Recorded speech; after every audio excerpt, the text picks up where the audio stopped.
अस्सलाम वालेकुम। उम्मीद के खैरियत से होंगे। और मुहिउद्दीन नवाब साहब के पाकिस्तान के ग्रेट नावल निगार हैं, आप इंजॉय कर रहे होंगे। इंशाल्लाह इसके बाद भी उनके 2-4 नावल और बेहतरीन नावल हैं वो भी करूँगा। ये एक ज़ख़ीम नावल है, बहुत बड़ा है, 3 हिस्से हैं नावल के। इंशाल्लाह एक हिस्से को जल्द से जल्द कंप्लीट करना चाह रहा हूँ। मैं यूएसए में हूँ, थोड़ा मसरूफ़ था 1 महीना, अभी ज़रा टाइम मिला, स्टार्ट कर रहा हूँ। लीजिए समाअत फरमाइए। पार्ट नंबर 40 मुहिउद्दीन नवाब साहब का नावल, दिलचस्प नावल, एक बेहतरीन नावल है ये। लीजिए शुरू कर रहा हूँ। आप अपने बेटे को मुजरिम तस्लीम कर रहे हो। इसने इस बात में सर हिलाकर कहा, हाँ मेरा बेटा मुजरिम है। ज़ीशान ने कहा, अस्मा तुम कागज़ और क़लम लेकर आओ। अंकल ये बयान देंगे कि इनके बेटे ने ऐनी के साथ कैसी कैसी ज़्यादतियाँ की हैं। इनके इस बयान पर आंटी भी दस्तखत करेंगी। दोनों ने परेशानी से ज़ीशान को देखा। फिर बेगम तुराब ने कहा, बेटे अभी हमने कैसेट रिकॉर्ड में सुना है, तुमने हशमत से कहा था कि अगर वो सच बोलेगा और ऐनी को किसी आने वाली मुसीबत से बचा लेगा तो तुम इसे माफ़ कर दोगे। वो बोला, बेशक, मैं ज़बान का धनी हूँ, खुदा से डरता हूँ। मैंने जब ज़बान दी है तो हशमत को सिर्फ इसलिए माफ़ करूँगा कि इसके सच से मेरी बहन अंधी होने से बच गई। मैं आप दोनों का तहरीरी बयान अपने पास महफूज रखूँगा ताकि आइंदा आप अपने बेटे को बेलगाम ना छोड़ें। तराब अली ने कहा, ठीक है बेटे, अगर ऐसी बात है तो हम अभी तहरीरी बयान देंगे। ज़ीशान ने फ़ोन के ज़रिए अपने मातहत से रब्ता किया, फिर इसे सैयद तराब अली शाह का पता बताते हुए कहा, अभी इस कोठी के बाहर फायरिंग हो रही है और कोठी के अंदर हशमत छुपा हुआ है। इस कोठी को चारों तरफ से घेर लो और देखो कि वो फायरिंग करने वाले कौन है। मुझे उम्मीद है कि हशमत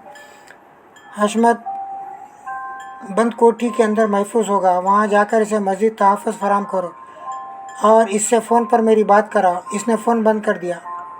फिर ईश्वर तराब अली की तरफ बढ़ाकर कहा, आप चाहें तो अपनी तसल्ली के लिए अपने बेटे से रब्ता कर सकते हैं।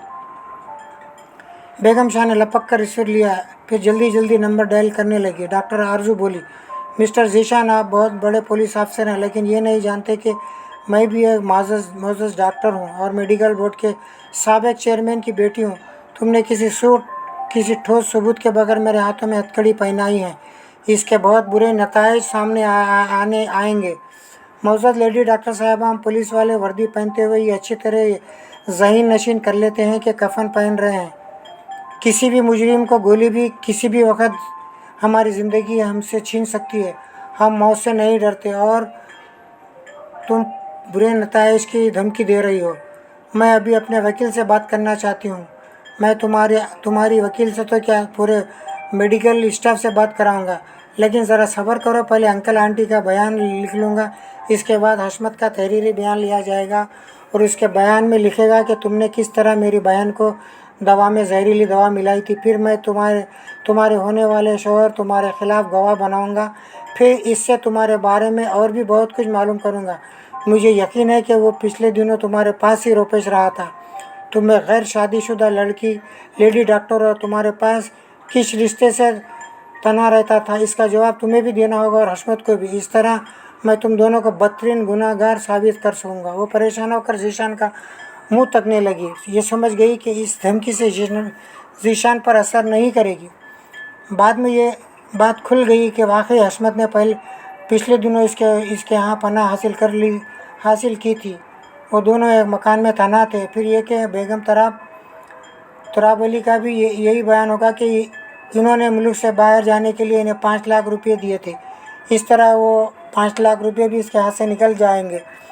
जब इतनी बड़ी रकम हाथ से निकल जाने का ख्याल आया तो झुककर झाग की तरह बैठ गई और गुरूर भूलकर इल्तिजा नज़रों से ज़ीशान को देखने लगी। तराब अली और इसकी बेगम कमरे के गोशे में जाकर फ़ोन पर बात कर रहे थे। फिर वापस आकर बोले, हमारा बेटा खैरियत से है और अभी हम तुमसे बात करने वाला है। इस्मा ने कलम और कागज़ात तराब अली शाह की तरफ बढ़ा दिया और कहा, अंकल आप वहाँ आराम से मेज़ के पास बैठ कर लिखें। वकील अखलाक अहमद ने कमरे में दाखिल होकर कहा, बात क्या है? दुल्हन को नीचे लाने में इतनी देर क्यों हो रही है? काजी साहब वहाँ इंतज़ार कर रहे हैं। हाँ, ऐसा कहते वक्त अखलाक अहमद की नज़र आरजू पर पड़ गई। फिर हैरानी से बोला, ज़ीशान तुमने इसे हथकड़ी क्यों पहनाई है? ज़ीशान ने वहाँ के हालात बताने लगा। अखलाक अहमद तमाम बातें सुनने के बाद हैरानी से कहा, माई गॉड, अंधी बनाने की साजिश की जा रही थी। मैं इसकी हिफाजत के लिए बाहर सिक्योरिटी के इंतज़ाम सख्त करता आ रहा हूँ, लेकिन जब घर के अंदर ही आस्तीन में सांप पल रहे हैं तो ऐनी का अल्लाह ही हाफिज़ है, और आज तो अल्लाह की रज़ा से ही इसे एक नई ज़िंदगी हासिल हुई है। इन बातों के दौरान ऐनी से ज़रा दूर जाकर बैठ गई थी और फ़ोन पर पाशा से रब्ता करने की कोशिश कर रही थी। इसने अब से पहले 1 घंटे में दोबारा इससे रब्ता करने की कोशिश की थी। हर बार यही मालूम हुआ कि इसका फ़ोन बंद है। दूसरी तरफ से आवाज़ आती रही कि आपके मतलूबा नंबर से फ़िलहाल जवाब नहीं मिल रहा है, कुछ देर बाद दोबारा डायल करें। इसने एक बार फिर पाशा के नंबर डायल किया तो वही जानी पहचानी आवाज़ सुनाई दी, आपके मतलूबा नंबर से फ़िलहाल जवाब नहीं मिल रहा है, कुछ देर बाद दोबारा डायल करें। इसने परेशान होकर उरूज को आवाज़ दी। उरूज ने पलट कर इसे देखा और बोली, यहाँ आओ। वो इसके करीब जाते हुए बोली, क्या हुआ, पाशा से रब्ता नहीं हो रहा?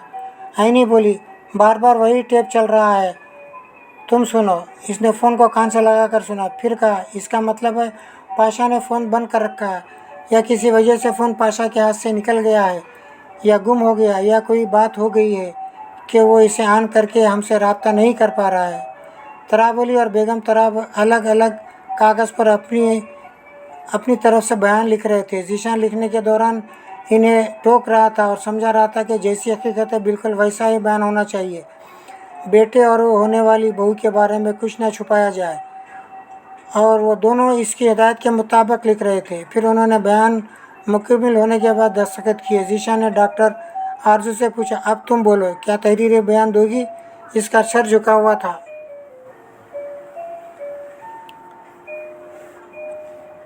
अब तुम बोलो, क्या तहरीर बयान दोगी? इसका सर झुका हुआ था। इसने सर उठाकर सास को देखा, फिर ज़ीशान से कहा, अब आप भी असमत का तहरीरी बयान लेने वाले हैं। मैं चाहती हूँ कि इनसे एक बार मिलो, वो अपना बयान लिखाएंगे तो फिर मैं भी लिखूँगी। वकील अखलाक अहमद ने कहा, ज़ीशान, ये मामला तो बहुत तूल पकड़ेगा, तुम कानूनी कार्रवाई करते रहोगे तो निकाह कब पढ़ाया जाएगा? ज़ीशान ने कहा, मैं अपने मातहत को फ़ोन करता हूँ, हशमत को यहाँ लाएगा तो मैं इन्हें यहाँ से बयान लिखवा लूँगा। इस वक्त तक आप निकाह पढ़वाएँ, ये काम हो जाना चाहिए। अब मैं अपनी बहन की खुशी में खुश हूँ।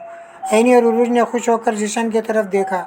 अखलाक अहमद ने कहा, अब दूल्हे से रब्ता करो, मालूम करो कि निकाह कबूल करने के लिए तैयार है या नहीं। वहाँ इसके साथ 2 गवाहों को भी होना चाहिए ताकि वो बाद में गवाही देंगे वाकई पाशा ने फ़ोन पर निकाह कबूल किया था। ज़ीशान ने उरूज को देखते हुए कहा, तुम पाशा से रब्ता करो। वो परेशान होकर बोली, हम पिछले 1.5 घंटे से रब्ता करने की कोशिश कर रहे हैं, लेकिन पाशा की तरफ से जवाब नहीं मिल रहा। उन्होंने मोबाइल फ़ोन के नंबर मिला, फिर इसे ज़ीशान की तरफ बढ़ाया। इसने इसे कान से लगाया तो दूसरी तरफ से वही आवाज़ सुनाई दे रही थी, आपके मतलूबा नंबर फ़िलहाल जवाब मौसूल नहीं हो रहा है, कुछ देर बाद रब्ता करें। ज़ीशान ने फ़ोन बंद करते हुए कहा, अगर देखें 1.5 घंटे से यही टेप चल रहा है तो इसका मतलब है पाशा के फ़ोन बंद रखा हुआ है। उरूज बोली, निकाह का वक्त हो चुका है, इस मौके पर पाशा फ़ोन बंद क्यों करेंगे? मेरा तो दिल डर रहा है, पता नहीं वहाँ इनके साथ क्या मजबूरी पेश आ रही है कि उन्होंने फ़ोन बंद कर दिया है, फिर वो इस फ़ोन से कहीं दूर हैं। ऐनी रोने लगी। ज़ीशान ने आगे बढ़कर इसके सर पर हाथ फेरते हुए कहा, रो क्यों रही हो? अब ठीक हो जाएगा, सब ठीक हो जाएगा, तुम परेशान ना हो। वो बोली, परेशान होने की तो बात है भाईजान, जब इधर हशमत पर फायरिंग हो रही थी तो दुश्मन पाशा की माफ़ नहीं करेंगे। इसके साथ भी कुछ ऐसा ही हुआ होगा। वो जान बचाने के लिए एक जगह से दूसरी जगह भाग रहा होगा, ऐसे में हाथ से फ़ोन निकल गया होगा। मेरा दिल तो ऐसे ही ख्यालात आ रहे हैं। ज़ीशान ने तायद में सर हिलाकर कहा, इन हालात में सोचा जा सकता है, इसके साथ हालात कुछ ऐसे पेश आ रहे हैं कि वो मजबूर हो गया है और हमसे रब्ता नहीं कर रहा है। वकील अखलाक अहमद ने ऐनी को बड़े प्यार से देखा और कहा, ये जितनी दौलतमंद है इतनी ही बदनसीब है। आज जीवन साथी इसका साथ और मोहब्बत देने आ रहा था, वो भी भटक गया है। اگر آج اس کا مقدر ساتھ نہ دیتا تو یہ اندھی ہو چکی ہوتی. پتہ نہیں اس کی خوش قسمتی کے دن کب آئیں گے. اس نے ذیشان سے کہا. جب ایسی مجبوری ہے اور پاشا رابطہ نہیں ہو رہا ہے تو اس وقت حشمت آرزو کی قانونی رد کاروائی مکمل کر لو. میں نیچے جا رہا ہوں. وہاں قاضی صاحب سے کہوں گا کہ وہ ایک آدھے گھنٹہ انتظار کریں. ہو سکتا ہے اس وقت تک پاشا سے رابطہ ہو جائے. افسوس رابطہ کیسے ہوگا؟ میں چاہوں گا تو رابطہ ہوگا. میں عینی اور پاشا کے ہاتھ کی لکیریں پڑھ چکا. ابھی ان کا رشتہ ازدواج میں منسلک کا وقت نہیں ہے. یہ تو میں پہلے ہی کہہ چکا ہوں کہ میں لکیر کا فقیر ہوں. ان لکیروں کے مطابق مجھے کچھ اور تماشے کرنے تھے. ایسی بات نہیں ہے کہ دردانہ کے آدمی پاشا کے پیچھے پڑے ہوئے ہیں اور پھر وہ کہیں چھپا پھر رہا ہے. نہیں، ایسی کوئی بات نہیں ہے. یہ تو عینی عروج اور ذیشان سوچ رہے تھے، لیکن میں تو وہ تماشے دکھاتا ہوں کہ جو انسانی سوچ کے برعکس ہوتے ہیں. کیوں؟ کیونکہ میں مقدر ہوں. میں کلام کے خوبصورت پہاڑی علاقے میں پہنچا ہوا تھا. انسان وہیں جاتا ہے جہاں اس کا مقدر اسے لے جاتا ہے، اور میں تو ہوں ہی مقدر. لہٰذا یہ کہا جا سکتا کہ میں خود وہاں کھینچ کر لایا تھا. دل سے مجبور ہو گیا تھا. نمرا کی کشش مجھے وہاں لے گئی تھی اور میں اس کے پیچھے کشا چلا آتا تھا. میں پہلے بھی اسے چھپ چھپ کر دیکھتا رہا تھا، لیکن کبھی اس کے روبرو نہیں آیا تھا. میں مقدر ہوں. مناسب وقت پر سب کام کرتا ہوں، اور اب وہ مناسب وقت آ گیا تھا. اس بڑے سے ہوٹل کے احاطے میں ایک بڑی سی میز پر بیٹھی ہوئی تھی. اس بس میں کالج کے لڑکے لڑکیاں تفریح کے لیے آئے تھے. ان میں نمرا بھی تھی. انہوں نے ہوٹل کے چند کمرے کرائے پر لیے تھے اور ہر کمرے میں چار طالبات کی مشترکہ رہائش تھی. کالج کی اس پوری پارٹی میں نمرا بہت ہی مغرور اور نکچڑی سمجھی جاتی تھی. صرف 2 سہیلیوں کے علاوہ کسی سے زیادہ بولتی نہیں تھی. لڑکیوں کو تو ذرا سی لفٹ نہیں دیتی تھی.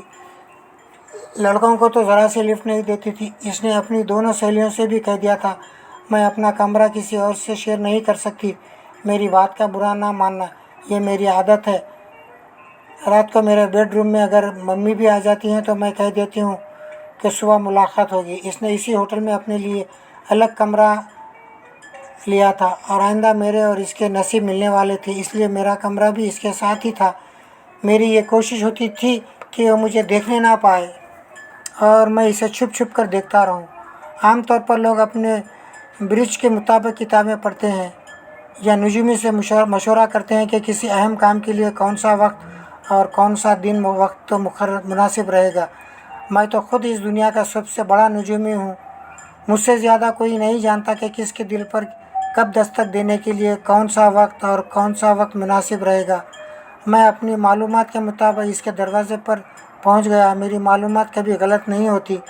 اس وقت وہ اپنے گروپ کے ساتھ باہر جانے سے پہلے غسل کر کے تیار ہونا چاہتی تھی. اس نے اپنے کمرے کے دروازے کو بند کیا لیکن اسے لاک کرنا بھول گئی تھی. یا یہ کہنا چاہیے کہ یہ میرا تماشا تھا کہ اسے نادانستگی میں لاک کرنا یاد نہیں رہا تھا. میں اسے آہستہ سے کھول کر اندر آ گیا. وہ کمرے میں نہیں تھی. واش روم میں شاور کی آواز آ رہی تھی اور اس آواز کے ساتھ اس کی ہلکی سی گنگناہٹ بھی ابھر رہی تھی.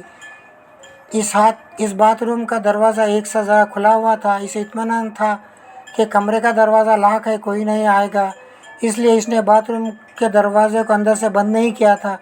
میں دبے قدموں چلتا ہوا بیڈ روم کے پاس آیا، پھر اپنی جیب سے ایک لفافہ نکال کر اس کے تکیے کے نیچے رکھ دیا. میرا ایک کام ہو گیا تھا. اب وہاں میرا زیادہ دیر تک رکنا مناسب نہیں تھا، لیکن دلچسپی اس کی گنگناہٹ کی طرف کھینچ رہا تھا.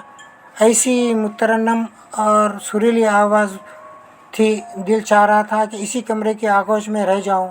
پھر گنگناہٹ ختم ہو گئی. مجھے ذرا ہوش آیا تو میں نے سوچا اب واپس جانا چاہیے. ایسے وقت اچانک واش روم کا دروازہ کھلا اور وہ तवालिया लेने बाहर निकली। वो क्या ही क़यामत आ गई। मुझ पर नज़र पड़ते ही इसके हलक से चीख निकल गई। वो तो संभलने को संभलती हुई बदन को अच्छी तरह से ढांकते हुए बाथरूम में वापस गई। फिर दरवाजे की आड़ में होकर चीख कर बोली, तुम कौन हो? मेरे कमरे में कैसे आए हो? मैंने फ़ौरन ही अपने हाथ आगे बढ़ाए। फिर एक अंधे की तरह रास्ता टटोलते हुए पूछा, तुम कौन हो और मेरे कमरे को अपना कमरा क्यों कह रही हो? वो गुस्से से बोली, अंधे के बच्चे, ये तुम्हारा कमरा नहीं है। मैंने हैरानी से जाहिर की, हो गॉड, ये मेरा कमरा नहीं है, मैं गलती से यहाँ आ गया हूँ। वो बोली, हाँ गलती से आए हो, फ़ौरन यहाँ से चले जाओ। वो दरवाजे के पीछे छुपी हुई थी, सिर्फ इसका चेहरा नज़र आ रहा था। मैं बोला, जाता हूँ, तुम्हें नाराज़ नहीं होना चाहिए, किसी नाबीना को अंधा नहीं कहना चाहिए, और तुमने मुझे अंधे का बच्चा कहा है। अच्छा, मुझे ना समझाओ, जाओ फ़ौरन यहाँ से निकल जाओ। नहीं जाऊँगा, पहले मुझसे माफ़ी मांगोगी, तुमने एक अंधे की तौहीन की है, तहज़ीब व अखलाक के ख़िलाफ़ मुझे अंधे का बच्चा कहा है, जबकि मेरा बाप अंधा नहीं था, मैं अंधे का बच्चा नहीं हूँ। अरे वाह, एक तो मेरे कमरे में घुस आए हो और ऊपर से मुझे ही कह रहे हो कि माफ़ी मांगो। मैं बोला, क्या तुम्हें दिखाई नहीं देता कि मैं जानबूझकर यहाँ नहीं आया हूँ? अगर ये रूम नंबर 207 नहीं है तो फिर बताओ कि इस कमरे का नंबर क्या है? वो बोली, ये रूम नंबर 206 है और तुम्हारा 207 इसके बाद वाला कमरा है। तुम्हारा शुक्रिया, मैं जा रहा हूँ, जल्दी से माफ़ी मांग लो। इसने दरवाजे के पीछे से मुझे घूर कर देखा, फिर कहा, खुदा के लिए मुझे माफ़ कर दो और यहाँ से फ़ौरन जाओ। मैं वहाँ से पलटकर दोनों हाथों से रास्ता टटोल कर आगे बढ़ते हुए एक दीवार से टकराया और वो बोली, दरवाज़ा तुम्हारे बाएं तरफ है। मैं दीवार को टटोलता हुआ दरवाजे तक पहुँचा, फिर इसे खोलते हुए सर घुमाकर पीछे देखा तो इसे यूँ लगा जैसे मैं इसे देख रहा हूँ। वो ज़रा और छुप गई। मैं बोला, मैं गलती से यहाँ आया हूँ, मुझे भी माफ़ी मांगनी चाहिए, लिहाजा आप मुझे भी माफ़ कर दें आंटी। ये कहकर मैं दरवाजे से बाहर आ गया। वो बड़बड़ाई, आंटी क्या? मैं इसे बूढ़ी नज़र आ रही थी। फिर इसे याद आया कि वो तो अंधा है, अंधे से आंटी बोलकर चला गया है। इसने कमरे के दरवाजे की तरफ देखा, क्या ये वो बंद है? वो अंधा जा चुका है। तो तेज़ी से चलती हुई तोले को संभालती हुई दरवाजे के करीब आई, फिर इसे लॉक कर लिया। पहली नज़रें मिलते ही वो मारे शर्म के हवास बहासाख्ता हो गई थी। इसकी शर्म रखने के लिए अचानक ही मुझे यह तदबीर सूझी कि अंधा बन जाऊं। हर लड़की का बदन कीमती सरमाया होता है। मेरे अंधेपन ने इसे मुतमईन कर दिया था कि मैं इसके हुस्न का चीखता हुआ जलवा नहीं देखा है। मैं अपने कमरे में आ गया, जज्बात की शिद्दत से लरज़ रहा था। वो सोच रहा था कि क्या ऐसे नज़ारे भी होते हैं जिनकी एक झलक देखते ही वजूद के अंदर गर्म हवा चलने लगे। आंखें बंद करने के बावजूद वही झलकियाँ बार बार झिलमिलाती रहती हैं। 1 घंटे के बाद इसकी दोनों सहेलियों ने आकर दरवाजे पर दस्तक दी, फिर कहा, निम्रा जल्दी चलो, हम आउटिंग के लिए जा रहे हैं। इसने कमरे के अंदर से कहा, जस्ट ए मिनट, 1 मिनट में आ रही हूँ। वो 5 मिनट के बाद दरवाज़ा खोलकर बाहर आई। एक सहेली ने पूछा, इतनी देर तक क्या कर रही थी? वो मैं गर्म पानी से गरारा कर रही थी। दूसरी ने पूछा, क्या गले में तकलीफ़ है? नहीं, बस यूं ही मेरी आवाज़ कुछ गड़बड़ा गई है। दोनों अभी सुन रही हो, ये बताओ क्या मेरी आवाज़ किसी बूढ़ी की तरह लग रही है? दोनों हंसने लगी। एक ने पूछा, तुम्हें ये वहम क्यों हो रहा है? वो जवाब न दे सकी। इससे ये नहीं कह सकती थी कि एक अंधे ने इसे आंटी कहा है।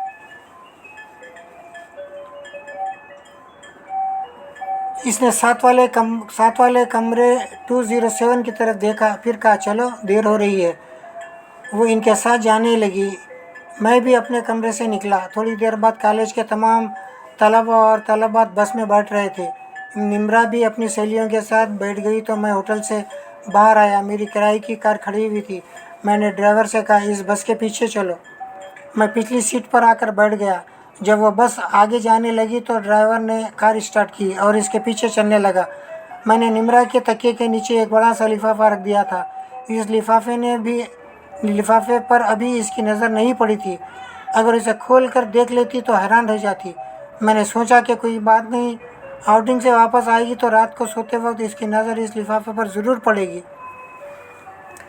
तकरीबन 10 मील का फासला तय करने के बाद वो बस एक जगह रुक गई। वो बहुत ही खूबसूरत जगह थी। तलबा और तालिबात वहाँ रुक कर पिकनिक मनाना चाहते थे। ड्राइवर ने वहीं एक जगह कार रोक दी। मैं खिड़की से बाहर तलबा और तालिबात को देखने लगा। सब हंस हंस बोल रहे थे।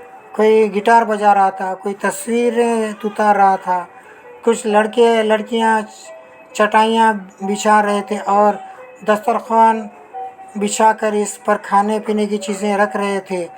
निम्रा अपनी 2 सहेलियों के साथ बस में से सामान उठाकर ला रही थी और काम में इनका हाथ बटा रही थी।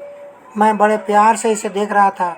वो चल रही थी तो ऐसा लग रहा था जैसे फूलों से भरी साक्ष लचकती हुई चल रही है। मैंने ज़रा ड्राइवर से कहा, माया एक नाटक करना चाहता हूँ, तुम मेरे साथ दोगी?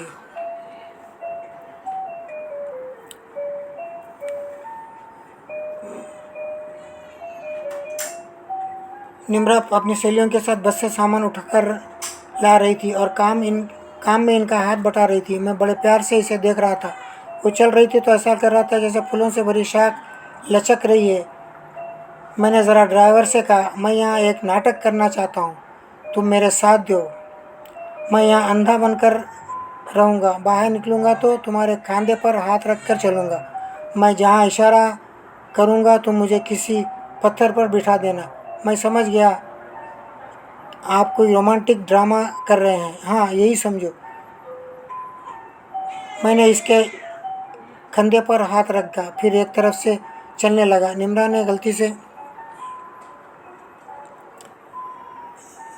ने तलबा और तलबा के दरमियान एक चटाई पर चटाई पर बैठी हुई थी। कुछ रोमानी जोड़े इधर उधर फासले पर खड़े हुए थे। कुछ बैठे हुए थे और कुछ प्यार भरी सरगोशियाँ कर रहे थे, मुस्कुरा रहे थे। दरिया का किनारा था, लहरें शोर मचाती हुई गुजर रही थी। बड़ा ही रोमांटिक माहौल था। जब मैं इनके दरमियान से गुजरने लगा तो निम्रा की नज़र मुझ पर पड़ी। इसकी आंखों में बेअख्तियार कमरे के अंदर वही मंज़र घूम गया जब वो तौलिया लिए वॉशरूम से बाहर निकली थी और मुझसे सामना हो गया था।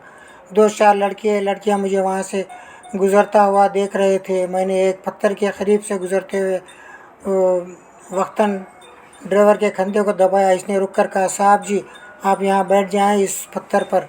इधर दरिया का किनारा है, आप तो दरिया की लहरों की आवाज़ सुन रहे होंगे। मैंने हाँ के अंदाज में सर हिलाकर कहा, हाँ, मैं आवाज़ें सुन रहा हूँ। मैं सिर्फ आवाज़ें ही सुन सकता हूँ। फिर यहाँ चलने वाली ठंडी हवाओं को महसूस करता हूँ।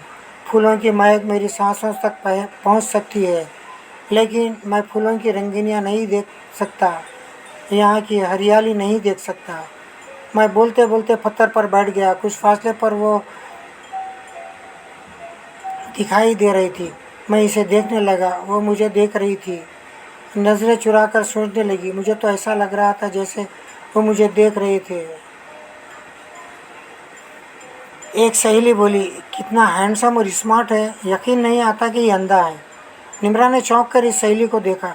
इसका दिल भी यही कह रहा था कि मैं अंधा नहीं हूँ, लेकिन वो मेरे अंधेपन को अपने कमरे में देख चुकी थी। इसने फिर नज़रें उठाकर और मुझे देखा। मैं इसे एक तक देख रहा था। मेरी नज़र मिलते ही दूसरी तरफ देखने लगी। दिल कह रहा था कि वाकई कितना हैंडसम, खूबसूरत और सेहतमंद है, इसे अंधा नहीं होना चाहिए। फिर इसने चौंक कर सोचा, मैं ऐसा क्यों सोच रहा हूँ? अगर ये अंधा है तो मैं ऐसा क्यों सोच रही हूँ? अगर ये अंधा है तो हुआ करे, मुझे इसके अंधेपन से क्या लेना है? एक लड़की ने, मुझे तो ऐसा लग रहा है जैसे ये मैं किसी को देख रहा हूँ। निम्रा का दिल तेज़ी से धड़कने लगा। वो यही सोच रही थी कि मैं इसे देख रहा हूँ। फिर दूसरा ख्याल आता कि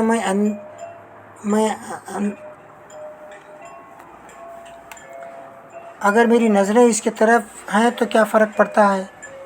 میری دنیا میں تو تاریکی ہی تاریکی ہے، میں اس تاریکی میں کیا دیکھوں گا؟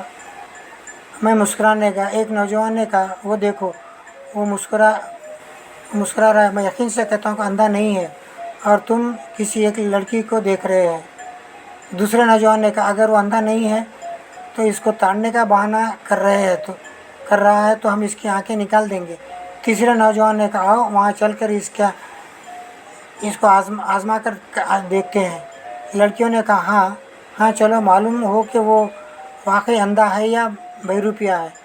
وہ سب وہاں سے اٹھنے لگے۔ اس کی سہیلیوں نے کہا، تم بھی اٹھو، تم بھی چلو۔ وہ بولی، ان سب کو روکو، کیا ضرورت ہے اس کا جھاڑ کرنے کی؟ اگر وہ دیکھتا ہے تو دیکھتے رہے، ہم ساری دنیا تو ہمیں دیکھتی ہے، ایک اندھے نے دیکھا تو کیا ہوا؟ دوسری سہیلی نے اسے کھینچتے ہوئے کہا، چل اٹھ، جا کر دیکھیں تو صحیح وہ ہے کیا چیز۔ مجھے تو ہینڈسم لگ رہا ہے، سچ کہ وہ تو مقناطیس کی طرح کھینچ رہا ہے۔ نمرا بھی جانا چاہتی تھی، میرے بارے میں معلوم کرنا چاہتی تھی، لیکن جھجک رہی تھی۔ جب سہیلیوں نے اسے کھینچا تو وہ بھی چلی آئی۔ اس کے ساتھ 6-7 لڑکے اور اتنی ہی لڑکیاں تھیں۔ میں نے ڈرائیور سے کہہ دیا تھا کہ وہ گاڑی کی طرف چلا جائے اور سب قریب آئیں تو میں نے چہرے سے یوں ظاہر کیا جیسے آتے ہوئے محسوس کر رہا ہوں۔ ایک نے ہاتھ کی 5 انگلیاں میری طرف آنکھوں کی طرف نچاتے ہوئے غور سے دیکھا، پھر اپنے دوستوں کی طرف دیکھتے ہوئے انکار میں سلایا۔ میں نے پوچھا، کیا یہاں کوئی ہے؟ میں نے آہٹیں سنی ہیں۔ میں خلا میں تک رہا تھا، پھر میں نے سر جھکا کر سامنے کھڑے ہوئے لڑکے لڑکیوں کو دیکھا۔ میری نظریں ٹھیک نمرا کا جائزہ لی۔ اس کے دل میں جیسے چوٹ تھا، وہ گھبرا رہی تھی، پھر ذرا پلکیں جھپکانے لگی، ایک سہیلی کے پیچھے چلی گئی۔ ایک اسٹوڈنٹ نے پوچھا، کیا تم اندھے ہو؟ میں نے کہا، معلوم ہوتا ہے تم یہاں کے مقامی باشندے ہو، تعلیم یافتہ نہیں ہو۔ اگر کچھ سمجھ بوجھ ہوتی تو اتنا سمجھتے کہ کسی اندھے کو اندھا نہیں کہنا چاہیے۔ نمرا نے اپنے سینے پر ہاتھ رکھ لیا۔ میں نے یہی بات اسے بھی کہی تھی۔ اس اسٹوڈنٹ نے مجھ سے کہا، سوری، ہم اسٹوڈنٹس ہیں، واقعی مجھے نابینا نہیں کہنا چاہیے تھا۔ تم نے ابھی کہا ہے کہ ہم اسٹوڈنٹس ہیں، اس کا مطلب ہے کہ یہاں ایک نہیں کئی طلبہ ہیں۔ ایک لڑکے نے کہا، جی ہاں، طلبہ بھی ہیں اور طالبات بھی ہیں۔ ایک لڑکی نے کہا، تم اتنے ہینڈسم اور اسمارٹ ہو، یقین کرنے کو جی نہیں چاہتا کہ تم۔ وہ کہتے کہتے رک گئی۔ اسے اپنی غلطی کا احساس ہوا، پھر جلدی سے بولی، میرا مطلب ہے کہ تم نابینا نہیں لگتے۔ ایک طرح سے تم درست کہہ رہی ہو، میں نابینا ہوتے ہوئے بھی نابینا نہیں ہوں۔ سب نے حیرانی سے مجھے دیکھا۔ پھر ایک طالب علم نے پوچھا، اس کا مطلب کیا ہوا کہ نابینا ہو بھی اور نہیں بھی؟ نابینا اس لیے نہیں ہوں کہ جسے چاہتا ہوں اسے دیکھتا رہتا ہوں۔ ایک لڑکی نے پوچھا، یہ کیا بات ہوئی؟ یعنی تم ہم سے جیسے چاہو گے اسے دیکھتے رہو گے اور جسے نہیں چاہو گے اسے نہیں دیکھو گے؟ ایسی بات نہیں ہے۔ میرے کہنے کا مطلب یہ ہے کہ جو میرے دل میں رہتی ہے میں صرف اسے ہی دیکھ سکتا ہوں۔ یہ کہتے ہوئے میں نے اس لڑکی کی طرف دیکھا جس کے پیچھے نمرا چھپی ہوئی تھی۔ میرے ایسا کہنے اور دیکھنے پر وہ کچھ اور پریشان ہو گئی۔ ایک اسٹوڈنٹ سے پوچھا، اس کا مطلب ہے تم کسی سے عشق کرتے ہو؟ کیوں نہیں، آخر میں یہ بھی ایک انسان ہوں، میرے سینے میں بھی دل ہے جو کسی کے لیے دھڑکتا ہے۔ میں نے مسکرا کر کہا، نہیں، جو باتیں محبت کے حوالے سے ہوتی ہیں وہ خوشبو کی طرح مہکتی ہیں اور خوشبو ہی کی طرح پسندیدہ ہوتی ہیں۔ لیجیے یہاں روک رہا ہوں پارٹ نمبر 40۔ خوشبو کی طرح آیا وہ تیز ہواؤں میں۔ یہاں روک رہا ہوں، انجوائے کیجیے اور سنتے رہیے۔ اللہ حافظ، گڈ بائے۔